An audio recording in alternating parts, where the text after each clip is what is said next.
गोभी बिरयानी। एक गांव में एक किसान रहता है, उसका नाम परमेश था। वो उसके छोटे से खेत में सब्जियां लगाकर उनको गाड़ी पर रखकर बेचता था। अरे आओ जी आओ सब्जी ले लो, टमाटर, आलू, गोभी, कैरेट, बीन, सभी प्रकार के सब्जियां, ताजा सब्जियां, सभी प्रकार के सब्जी भाजी, पत्ते वाली सब्जी भी बेचते हैं, बगैर केमिकल वाली सब्जी, ऑर्गेनिक सब्जियां। आओ माँ जी आओ साहब जी आओ करके आने वाले को सब्जियां बेचते रहता है। परमेश बहुत लालची था, इसलिए वो हर बार रेट बढ़ाकर बेचता था। एक दिन एक व्यक्ति, क्या रे फिर से रेट बढ़ाया क्या? ऐसे बार बार रेट बढ़ाएगा तो हम नहीं खरीदेंगे, कहता है तो परमेश, सर ये ऑर्गेनिक सब्जियां है सर, इस पर किसी प्रकार का केमिकल दवाई नहीं छिड़कता मैं, इसके कारण मेरा बहुत सारी सब्जियां खराब हो जाती है। बची हुई सब्जियां भाव बढ़ाकर नहीं बेचा तो मैं कैसे जीना सर, थोड़ा मेरे बारे में भी सोचो ना सर, ऐसा कहता है। तो वो, सच है रे तू बोला, वो बाहर सब्जियां पर केमिकल दवा छिड़क रहे हैं, हमें पता है, कहकर पैसे देकर सब्जियां लेता है। असल में बोले तो परमेश बहुत कंजूस था। वो सबसे ज्यादा अपने खेतों में केमिकल दवाइयां छिड़कता था, पर लोगों से झूठ बोलता था। एक दिन वो सब्जियों पर दवाई छिड़कते वक्त, बेटा ऐसे हमारे ऊपर क्यों दवाइयाँ छिड़क रहे हो, करके उसे सुनाई देता है। वो इधर उधर देखकर कौन बात कर रहा है करके सोचता है। उसको फिर से, बेटा ऐसे दवाई छिड़के तो हमको ही नहीं वो खाने वाले लोगों को भी परेशानी होगी ना, करके सुनाई देता है। परमेश डर कर, अरे बाप रे भूत करके चिल्लाता है।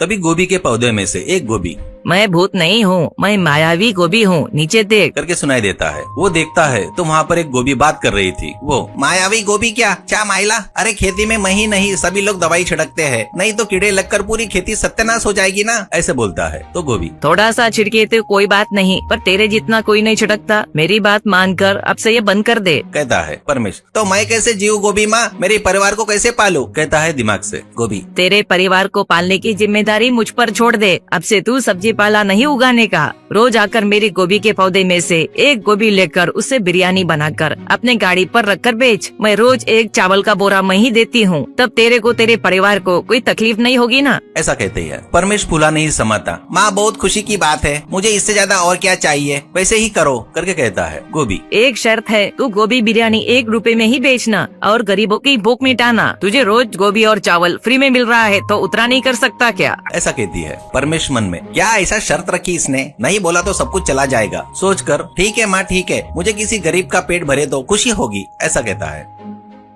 गोभी तुरंत उसको कुछ गोभी और चावल का बोरा देती है। वो खुश होकर लेकर निकलता है। उस दिन से वो अपने गाड़ी पर 1 रुपए में गोभी बिरयानी करके बोर्ड लगाता है। उस पर गोभी बिरयानी बेचता है। 1 रुपए बोलने से लोग बहुत सारे आकर भीड़ लगाते हैं।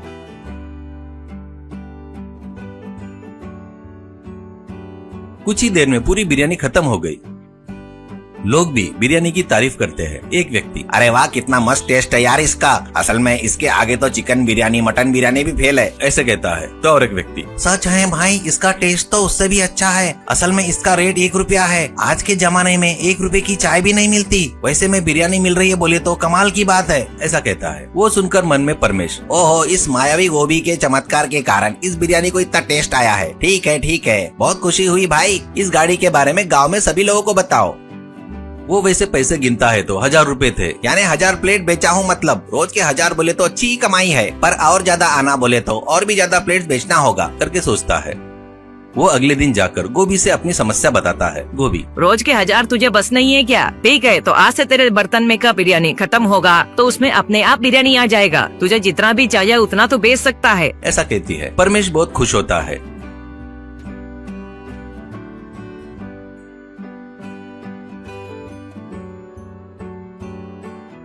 अगले दिन से बिरयानी खत्म होते ही अपने आप बिरयानी आ जाती थी। वो देखकर परमेश बहुत ज्यादा खुश होता है।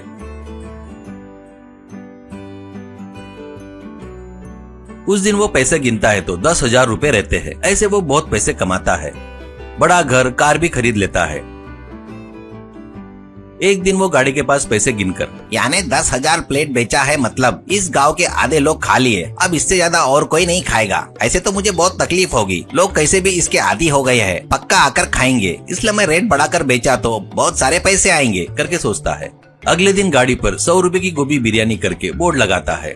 और एक प्लेट बिरयानी 100 रुपए में बेचता है। उसके टेस्ट के आदत पड़ गए से लोग वो खाकर थू करके गाली देना शुरू करते हैं। एक व्यक्ति, अरे तू चामायला, इसे बिरयानी बोलते है क्या? 1 रुपए की बिरयानी ही बढ़िया थी रे, इसमें तो गोबर की बास आ रही है, छीची। दोबारा ऐसी बिरयानी दिया तो ठीक नहीं होगा करके आए सो सभी लोग प्लेट फेंक कर चले गए।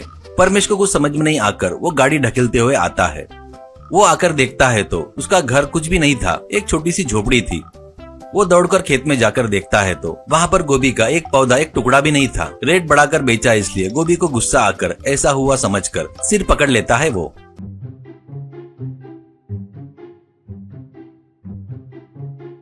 एक गांव में सुंदर करके एक फोटोग्राफर रहता है।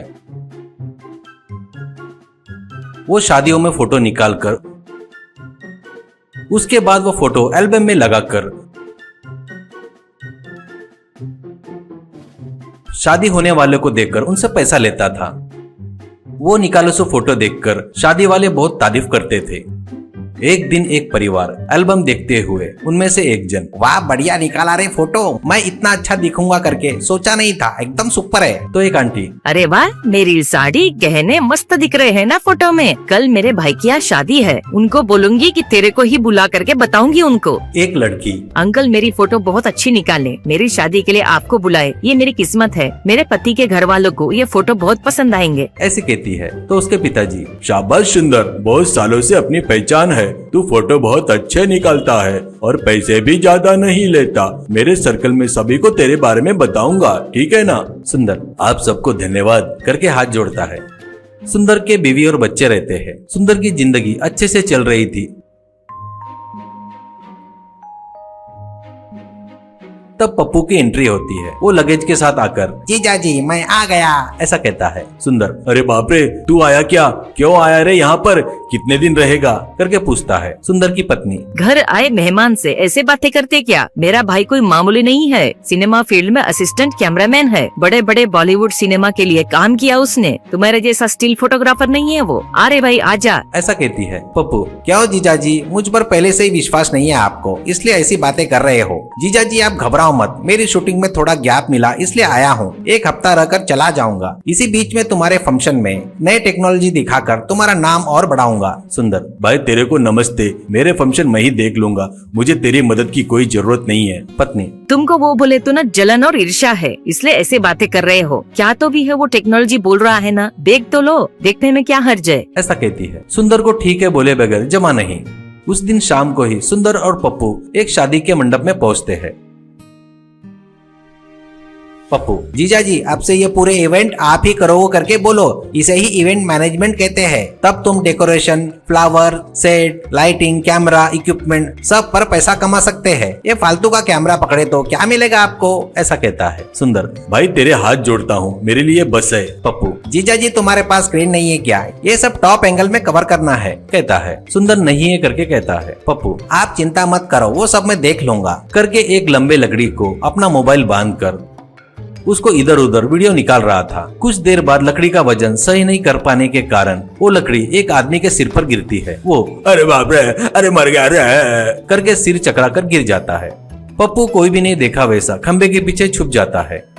सुंदर उसके पास जाकर, अरे यार क्या कर दिया रे, वो लोग लकड़ी जिसने गिराया ना उसको ढूंढ रहे हैं, मिला तो जमकर धुलाई करेंगे। मेरी बात सुन, यहाँ से चला जा, कहता है। पप्पू, कलाकार बोले तो किसी से डरना नहीं चाहिए जीजा जी। ठीक है, क्रेन को छोड़ो, अब मैं लाइट और ड्रोन का कमाल दिखाता हूँ, ऐसा कहता है। उस एरिया की पद्धत के हिसाब से दूल्हे को एक टोकने में बिठाकर सब लोग उसे उठाकर मंडप तक लाते हैं। दुल्हन और उनके रिश्तेदार उसके बाजू ही चलते रहते हैं। वैसे वो लोग आ रहे थे। दुल्हन के पिताजी, बेटा तुमने सही कहा है, लड़के का हेयर स्टाइल जबरदस्त है, सिनेमा के हीरो जैसा है, ऐसा कहता है। तो दुल्हन शर्माते हुए, मैं उसके हेयर स्टाइल पर ही फिदा हो गई पिताजी, है ना, प्रभास का जैसा है ना, देखो, ऐसा कहती है।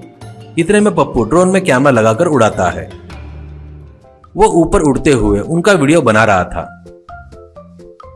सुंदर बड़े ताजुब से देख रहा था। पप्पू ड्रोन को थोड़ा नीचे उतारता है तो वो दूल्हे के सिर के पास तक आ जाता है। ड्रोन ऑपरेट कर रहे पप्पू को कोई तो भी धक्का मारते हुए चला जाता है। तो ड्रोन थोड़ा नीचे उतरकर दूल्हे का विग ऊपर लेकर उड़ता है। वो देखकर सबको आश्चर्य होता है। दुल्हन उसका टकला देखकर चक्कर आकर गिर जाती है। बाद में सब लोग मिलकर सुंदर और पप्पू को पकड़कर जमकर धुलाई करते हैं। एक हाईवे पर एक ढाबा रहता है। उस पर बलूची पुलाव ढाबा करके बोर्ड रहता है। उसके मालिक का नाम सिक्का था। सिक्का वहाँ पर खुद बलूची पुलाव बनाता था। उसका घर भी उसी ढाबे में रहता है। उसके बीवी बच्चे भी रहते हैं। उसको बलूची पुलाव बनाना उसके पिताजी ने सिखाया था। अब उसके पिताजी और माँ घर में ही आराम करते रहते हैं। उस ढाबे के पास ट्रक बस रुककर ड्राइवर और सफर करने वाले लोग वहाँ पर पुलाव खाकर सिक्का को पैसा देते रहते हैं। सिक्का उन पैसों को अपने पैसों की पेटी में डालता था। शाम को ढाबा बंद करने के बाद उस पेटी में से पैसे लेकर घर में अलमारी में छुपाता था। एक गांव में सिकंदर करके एक चोर रहता है। वो चेन स्नैचिंग, पिक पॉकेटिंग करके जीता था। एक बार वो वीडियो देख रहा था। उसमें कोई बलूची पुलाव ढाबे के बारे में बता रहा था। उस वीडियो में एक आदमी सिक्का को पैसे देना, सिक्का उन पैसों को पेटी में डालना वो देखकर, अरे वाह, यहाँ तो धंधा मस्त चल रहा है। मेरे ख्याल से रोज 50,000 तो भी गिरते होंगे उस पेटी में। उसकी चोरी की है तो बढ़िया रहेगा, ऐसा सोचता है। ऐसे वो एक नकली पिस्तौल लेता है। बाद में उस ढाबे पर पहुंचता है। वहां पर बलूची पुलाव खाता है। बाद में पैसे देने के लिए वो काउंटर के पास आता है। सिक्का, तुम्हारा बिल 200 रुपया हो गया बाबूजी। ऐसा कहते ही सिकंदर उस पर बंदूक तान कर, अच्छा क्या, ईमानदारी से पेटी में का पैसा निकाल कर दे, नहीं तो तेरा सिर उड़ा दूंगा, बोलकर पैसे लेकर ढाबे से बाहर निकलते हुए वहाँ पर खाने वाले लोगों को धमकाता है। किसी ने भी एक कदम भी आगे बढ़ाया तो गोली सीधे तुम्हारे दिल में उतरेगी, ध्यान में रख ले रे भाई, करके बोलते हुए बाइक के पास आकर वो चालू करके चला जाता है। कुछ दूर जाने के बाद वो रुक जाती है। देखे तो बाइक में पेट्रोल नहीं था। तब देखो तो एक ट्रक आ रहा था। उसने लिफ्ट मांगा तो ट्रक वाले ने उसे चढ़ा लिया।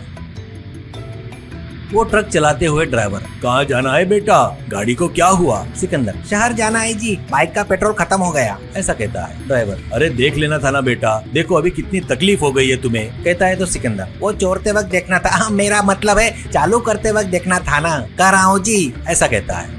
थोड़ी देर बाद पुलाव ज्यादा खाया शायद, इसलिए सिकंदर सो जाता है और खर्राटे मार रहा था। इतने में ट्रक का मालिक ड्राइवर को फोन करके, भुलक्कड़ कहेंगे, आते वक्त मेरे लिए बलूची पुलाव लेकर आकर के बोला था ना, याद है या भूल गया? ऐसा कहता है। ड्राइवर, वो जी अभी लेकर आया हूँ जी, 1 घंटे में तुम्हारे पास रहता हूँ जी, बोलकर फोन काट के, ओ तेरी तो, मेरी याददाश्त को क्या हो गया, पुलाव लेना भूल गया, अब वापिस जाकर लेना पड़ेगा। फिर इसका क्या, ये तो सो रहा है, ठीक है सोने दो, सोते रहेगा, करके ट्रक को पीछे ढाबे की तरफ घुमाता है। वो ढाबे के पास पहुँचता है तब वहाँ पर पुलिस आकर पूछताछ चल रही थी। नीचे उतरे ड्राइवर से एक जन चोरी के बारे में बताता है। तभी नींद से जागकर सिकंदर इधर उधर देखकर, क्यों ये ट्रक रुकी है, देखेंगे चलो, करके दरवाजा खोलकर नीचे उतरता है। उसको देखकर सिक्का, सर वही है सर, उसने ही चोरी किया, करके चिल्लाता है। बस पुलिस लोग उसको पकड़कर जमकर धुलाई करते हैं, जिससे चोरी किया हुआ पैसा पूरा वो सिक्का को वापस देता है। वैसे वो फिर जेल भी जाता है।